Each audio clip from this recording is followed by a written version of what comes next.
ওরে সর্বনাশ। না এই এই এই যা যা যা যা যা। কতগুলো খালি খেয়ে না না না এত এত হ্যাঁ ছোটগুলো ছেড়ে দাও। এত মারতে আমরা দুটো বড় বড় সারা পয়সা পেয়ে যাবো চিন্তা করছি ওটা ছেড়ে দিল যেহেতু ছোট। লাফানো মাছ খুঁজছিলে না? হ্যাঁ ওরে সর্ব। বালতিগুলো ছেড়ে এই এই এই বালতিগুলো ছেড়ে দাও ওই মাছ আছে একটা এই চলে যাচ্ছে পুকুরে। ওরে বাবা রে, এখনই একদম কড়াইতে তুলেই ভাজা। এই শালা বড়টা ওটা ছাড়লো নাকি ছেড়ে দিল ওগুলো।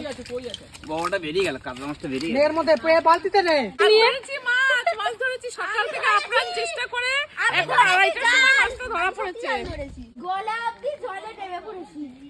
ও বাবা, এই মাছগুলো এখন কি হবে? আমি চান করিনি, আমি জানি আমাকে যদি লাগে বা পরে এই মাছগুলো এখন কি হবে? খাওয়ার কি কারোর ইচ্ছা আছে? মাছটা ঝোল করা হবে। তুমি করো। ও বাবা, এই এই এই এই